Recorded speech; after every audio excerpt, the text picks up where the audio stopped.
Yo, this hot, this the spot, there it is, pod.com. We're interviewing the best comedians, so tune in quick and get your ears receiving them. We talking about life and life to stream right to you, from the microphone right to your home, dude. Side note, this might get embarrassing, but no, don't sweat, yo, cause there it is.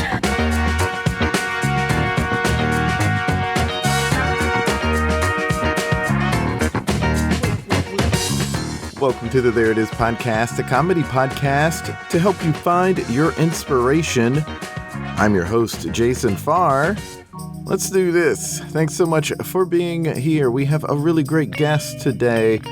We have Audrey Stanfield. She is a writer. She is a comedian. She is an actor. And she's been doing it for quite some time. She's done a lot of work out of the UCB Theater, which we get into in our chat. And it's a fun one. I really appreciated having her on. She gave some really straightforward advice to people that I think is going to be really good for you to hear. So without further ado, let's get right to it. Here's my chat with Audrey Stanfield. I know that you studied acting in college. This is bio stuff that anyone can see. And you do a lot of stuff at UCB. Let's talk about how you made that transition from doing Shakespeare to doing improv comedy and what made you even want to do it. I like that question because it's kind of it's not super, well, basically I was in the HB studio. I don't know if you're familiar with that acting studio. It's located in the West Village, and it's a really prestigious acting studio that teaches Hagen training and the Hagen kind of like theory of acting. You know, there's different theories of acting or whatever. And so I was an ensemble member there my first couple of years in New York because I had done the HB studio intensive. I was accepted into that between my junior and senior years of college. So that brought me to New York for the first time from Missouri is when I did that intensive. And then I kind of knew I wanted to move to New York very shortly after being, in this fucking crazy-ass city for a while. So I moved to New York, and then I was accepted into the HB Ensemble, where we did a lot of original works and then also Shakespearean plays.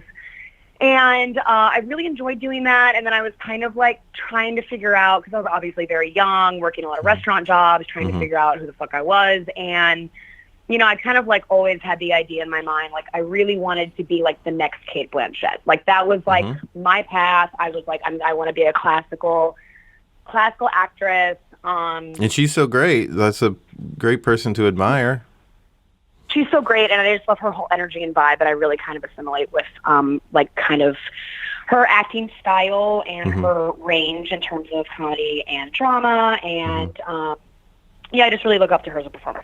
Yeah. So, but I was like, I'm going to be the next Meryl Streep. I'm going to be the next Cate Blanchett. That's going to be my thing. And then I kind of realized after being in the city for a couple of years that shit doesn't happen overnight. And it's actually, in fact, very hard to get seen at equity auditions on Broadway and yada, yada, yada. And I didn't have my equity card. I was doing some background work on television shows. And I took a class. I took a casting workshop with a couple of casting directors. One of them happened to be Allison Frank, who used to work for some casting studio, some like non-equity casting studio in the city. But Liz Lewis, that's what it was, and she is now an independent contractor in terms of casting, but.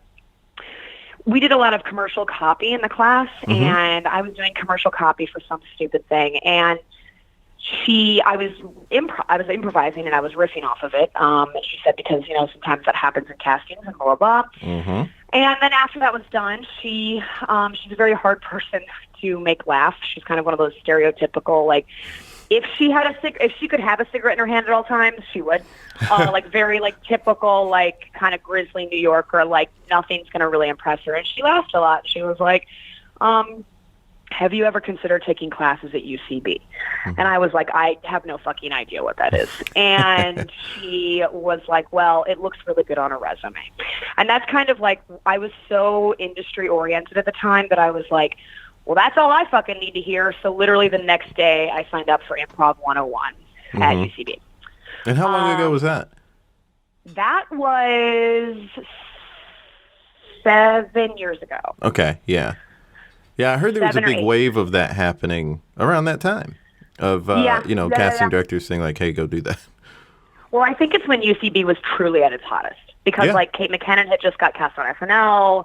Like, I think that was honestly, like, the peak and prime of UCB. It was probably 7 or 8 years ago, so I got in a really fucking great time. But so I took my 101, and then I took an intensive with Will Hines. And then I went right into 201, and then I got accepted as an intern because I couldn't afford to take more classes.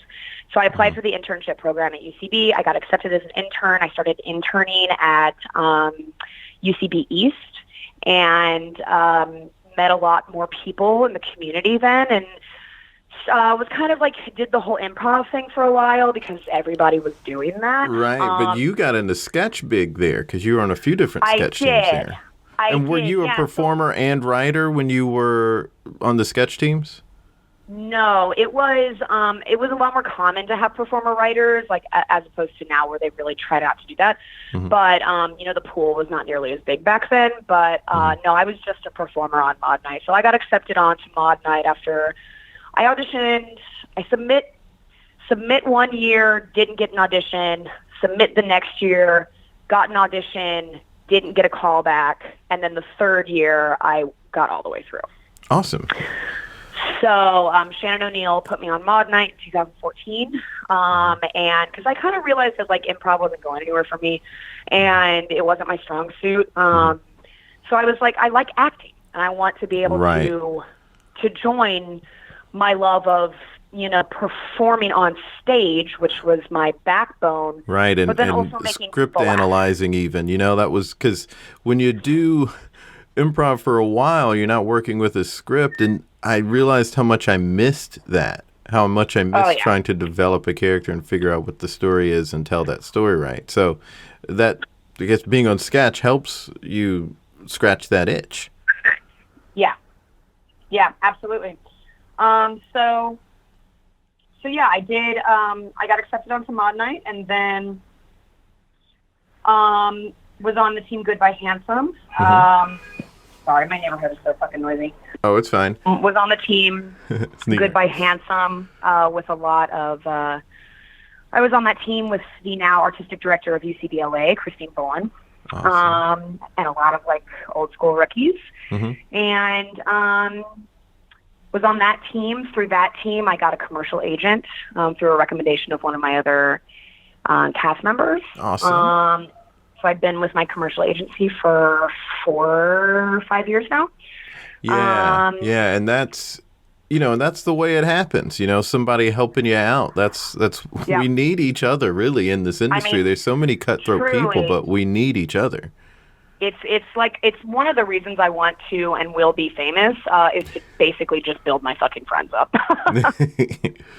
Yeah, we were just watching the Kevin Hart docuseries on Netflix, and that's essentially what he's done. He's building his friends up, and that's what Adam Sandler has done his whole career.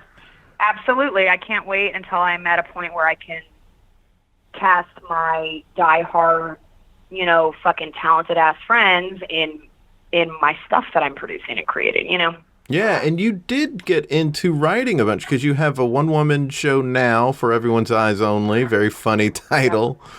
Yeah. And when did writing become a part of it for you? Like, when did you get into that? I realized when I was on Mod Night, and even before, I kind of realized that in order to kind of make your own way, you can't rely on other people to do it. So I started being like, well, I can write sketch comedy, get some friends with good cameras to film it for me as a favor, and then put it online and see what happens. And I got really lucky because I did that. My first ever sketch that I wrote was called Live Representative.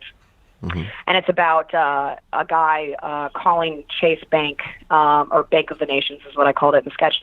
It's about a guy calling a bank and getting a live representative because, Chase had just done this thing where they were like, we're getting rid of all automated calls, and now you're talking to an actual person. And it was this whole revelatory fucking ad campaign they did. And I was like, well, there's something funny about that. So I wrote a sketch about a guy calling and actually preferring to talk to a robot. That's funny. Because a robot can't access all of his personal weird fucking things that he's buying. A robot can't judge him for all of his spending, you know. So I wrote that sketch. HuffPost actually picked it up and featured it. And it went viral on Funny or Die, got featured on the front page. So that was really cool. That was like the first thing I ever wrote. Yeah. I imagine the time you were spending with the mod teams helped you helped you learn how to write, or were you taking classes? Definitely. I did take Sketch 101 and 201, so that kind of helped. But also, yeah, definitely like working on a mod team and just seeing how much the writers had to turn out every month was an incentive for myself to do the same thing, because I was like, well, if they can fucking do it, I can, you know? Yeah, that's awesome. That's you have I feel like a very useful and needed characteristic that I'm picking up on that's very, very useful in this industry of just like confidence and believing in yourself and going for it. You know, it takes a long time and it takes a lot of years, and God knows I didn't have a lot of confidence when I was getting rejected from Mod Night, and I was getting rejected from auditions, and I was getting, you know, God knows I've been a fucking bartender in the city for so long, and that stuff can, you know, get really discouraging. Yeah. But, you know, after you put in so many years, and you start to see the fruits of your labor kind of like take form, which I very much have, particularly just in the last few years. My career's taken off a lot more. Then you start to kind of understand that you are worth it and you are worthy of success. And while it does kind of take a lot of pounding the pavement for a long time, you know, like when I was early in my career, before I had representation, I was doing a lot of these fucking one-on-one classes. And when I was young, all these casting directors and agents, you know, they would tell me, they were like, look, you're 21 years old. You don't have any credits. You read as a 30-year-old. You look too old to be casting as the college or high school, but you're still too physically young to be playing the mom or the aunt or the best friend of the mom or whatever. And they were like, you're not going to hit your stride until you're in your 30s. And I, you know, at the time I was like, fuck you. But sure enough, they were right. You know, they were completely right. So, you know, it's a journey, but, you know, I mean, yeah, you know, young people come to me all the time now for advice or coaching or counseling, and I tell them the same thing. I'm just like, you know, you really could just kind of have to, like, yes, a lot of it is fate. A lot of it is being in the right place at the right time. But unless you open up those windows for yourself to be in the right place at the right time, then it's never going to happen. Right, and that takes a lot of just sticking with it. Yeah, you really do. You know, so many people give up, and I absolutely refuse to. Yeah, that's really encouraging. How else did you build confidence? Well, I got a good circle of friends, I think. I ingrained and kind of initiated myself in the comedy community with people, and forced myself to go to those nights at McManus, and forced myself to get out and have a couple of beers and talk to people. And really, you know, the thing about comedians is there's so many fucking introverts in this community. And so a lot of people sit around and wonder why they haven't made it yet. But it's like, well, you have to go out and just you have to kind of shove your face in other people's business a little bit, tactfully. You know what I mean? You have to collaborate with people. You have to start writing, you have to start writing meetups. You have to, tell people, hey, I want to make a thing. Can you help me make this thing? So I think like that boosted my confidence a lot, because when I started seeing that other people that were also trying to do the same thing I was doing believed in me, particularly superiors, at UCB, when they said, you're funny, it really sometimes all it just takes is for somebody like Will Hines to laugh at you in an improv scene. Yeah. You know what I mean? And you're like, oh shit, I think I do have what it takes. And, I will say also, things like therapy helped me. And just having just having someone, you know, in the age of social media too, it's a little fucking gross and grotesque, but you know, getting those new headshots, putting your face out there a little bit, having people say, God, you're fucking gorgeous and you're talented and you're funny, and just hearing those little things, like seeing a good positive comment on a YouTube video. It's just like sometimes that's just enough to literally get you through the day. Yeah. Yeah. Well, yeah, we'll keep those good people around you. Oh, yeah. I intend to. That's some good holding advice. them close and never letting them go. Let's talk about your show For Everyone's Eyes Only. How long did you develop that before it was ready to get on stage? The show was in the works, I think, theoretically, for probably the last 4 years. I've been thinking about writing a solo show. And I went through a lot of different phases of what my tagline and my through line was going to be. But I knew I wanted it to be a character show. And then I was on Characters Welcome, and I created some good, solid characters in that season. And I had enough characters under my belt that I was like, okay, I'm ready to write this show. Now let's find a fun, interesting through line, because, you know, UCB's whole thing is like, we don't want to see a character showcase. Don't pitch us a character showcase. Pitch us something that's got some meat to it. So I was like, well, what do I like? What do I think? You know, I was also thinking about what would draw a crowd and an audience, just in terms of marketing. So I really like James Bond movies, and I like that whole vibe, that whole like kind of big dick energy of James Bond, and that is very much me too. So I was like, you know what? Let's do a James Bond themed show, because I do have a character that I open the show with. She's one of my favorites. Her name is Anus. She is a master of espionage, but terrible at seduction. That's funny. And Anus stands for, she's the world's most renowned assets neutralization undercover specialist. Oh, that's great. And it's simply put, that she's named Anus. Right, and it's in the same vein as like Pussy Galore, you know. I mean, that's exactly. That's another Bond name, yeah. That's funny. The poster is really funny too. I mean, you just tripping and dropping a gun, like I do every time I see it online. I laugh. Yeah, I loved conceptualizing that poster with my photographer Alex Schaefer, who does stuff for, you know, he's one of the photographers for Saturday Night Live. So I wanted it to kind of have that look. Yeah, it's a really great poster. So I'm not surprised to hear that someone working with SNL was one of the people behind it. You mentioned your love of James Bond. What's your favorite James Bond movie? I mean, probably absolutely Casino Royale. But so that's great. Probably Casino Royale, but that's probably tied with GoldenEye, just because GoldenEye, like, I'm a huge video gamer, and cool. That's kind of like ingrained in my brain, is like playing like the fucking facility level on like the N64 GoldenEye. And you're a video gamer, so what games are you into now? Are you still into the old school? Well, I'm currently playing Spider-Man, nice. But I'm a really big RPG fan, so my favorite game of all time is The Witcher 3. I'm like definitely a Skyrim head, and to say that Red Dead Redemption 2 isn't one of the best games of all time is insane. I really enjoyed playing that. But I built my own PC, and I do some PC gaming as well. Not as much because my internet connection, sadly, isn't very strong, so I can't do a lot of online playing, but I like definitely went through a phase where I was like nonstop playing like Left 4 Dead and like cool. Overwatch.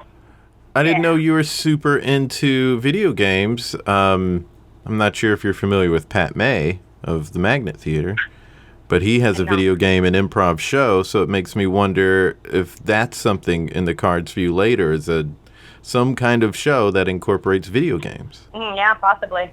Yeah, for sure. I mean, I think my show's probably going to end its run in February. Okay. So get out there and see For Everyone's Eyes Only. Yeah, you got to get out there and see it. There are a couple coming up here this month. January 15th and the 30th, and then I'm taking it out to LA on the 23rd. Oh, awesome. Yeah. So it's a busy month, and then I have a JSL. I got a JSL showcase this year, so that's on the 31st. So this month is a little insane. Yeah, good for you though. Thank you. Yeah, A good my kind first of one. insane. Excited. Yeah.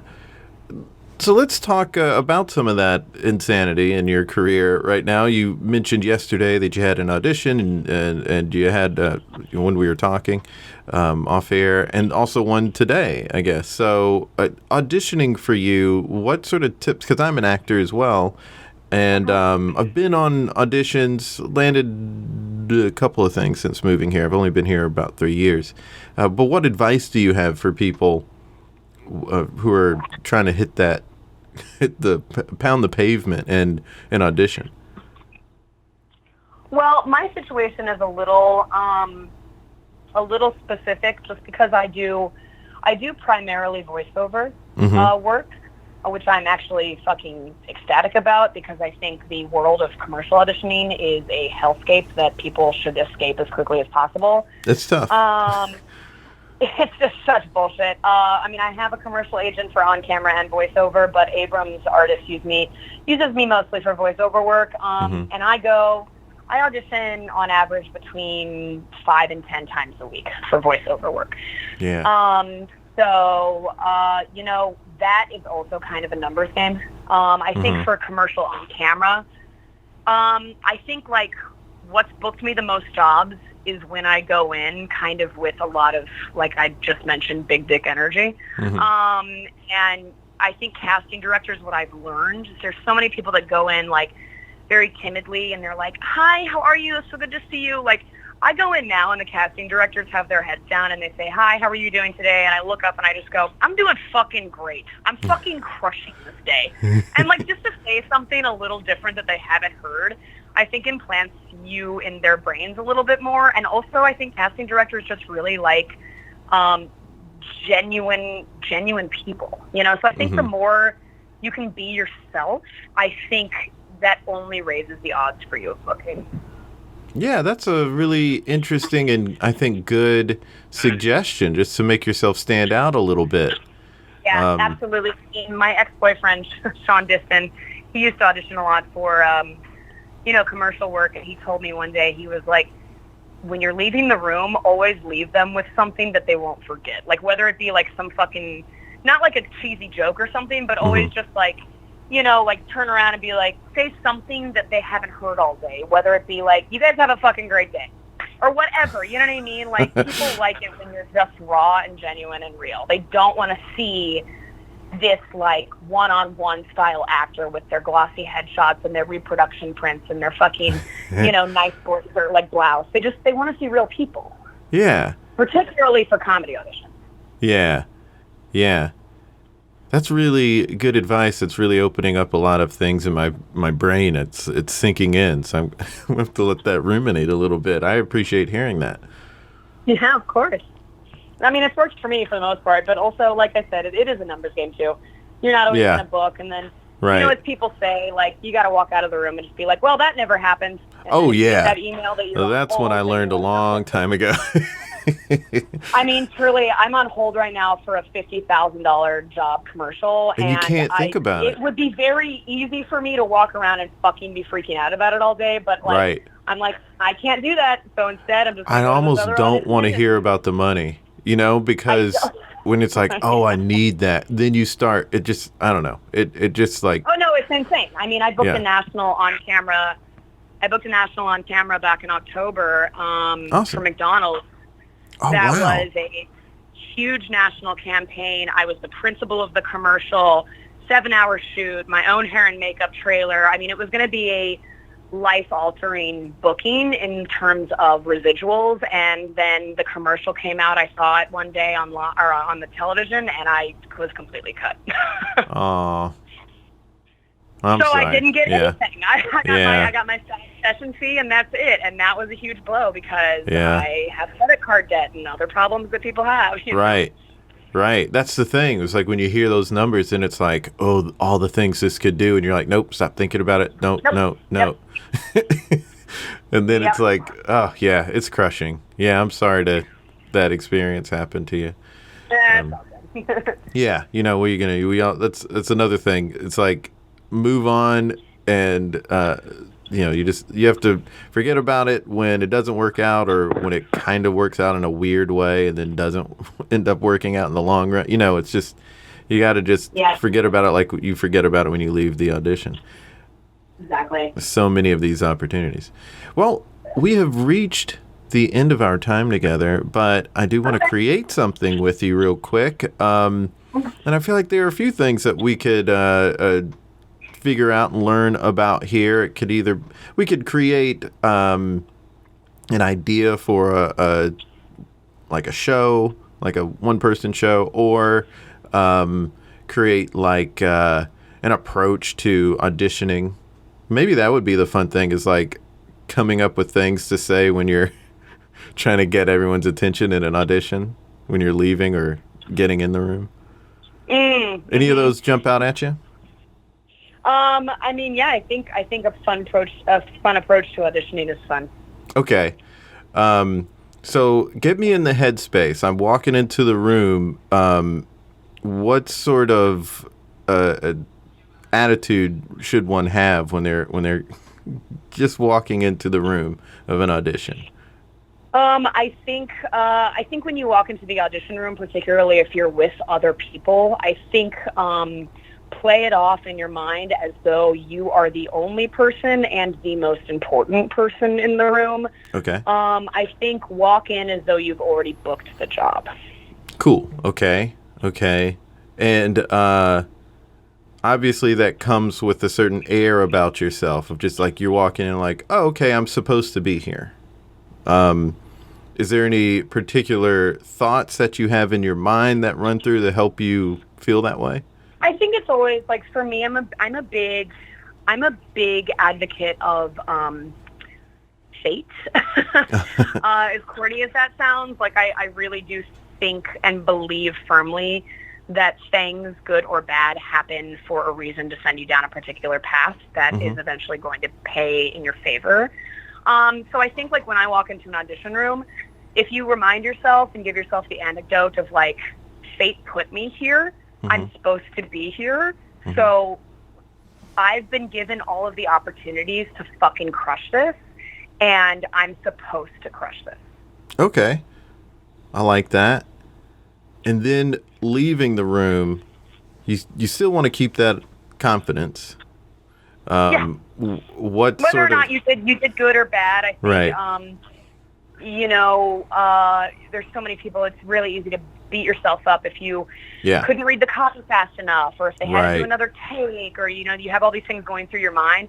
I think, like, essentially, if you go in with the energy of, like, I'm supposed to be here and nothing matters, like, it's gonna, like, I'm either going to book it or not, and there's going to be so many things that are going to happen in my life down the road that are going to be way more momentous than this occasion, so let's just have fun and fucking, like, try, do our best. Right. I think when you walk out, as long as you literally just, when you say your goodbyes to the casting directors, I think be genuine. The casting directors already know if they're going to call you back the second you start to speak.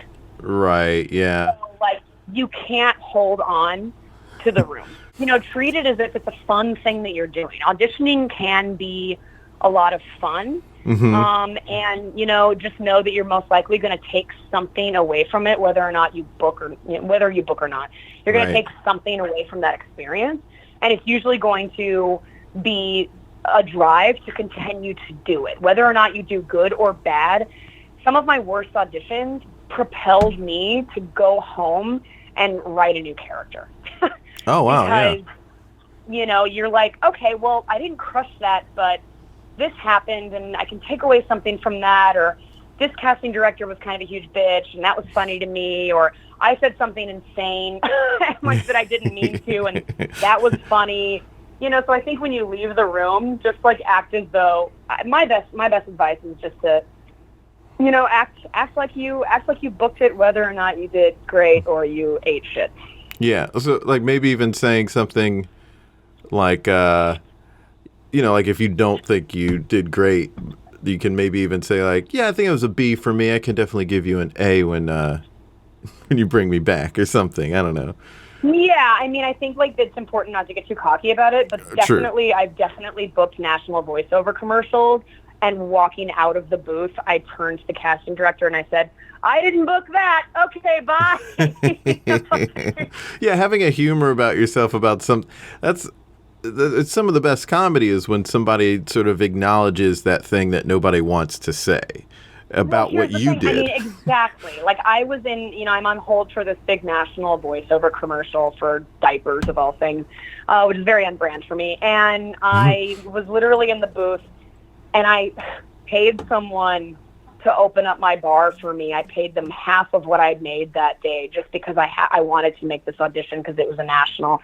And, I'm sitting there, I'm fucking sweating bullets. People are cutting me in the line. It's very frustrating. Mm-hmm. I just got to get to work at this stupid bar. And, I go into the booth. I know the casting director. I've been with her before, but I walked into the booth, and she's great. She's pretty grizzly. She's like, "Hey, what the fuck's up, Audrey?" And I'm like, "Hey, not too fucking much.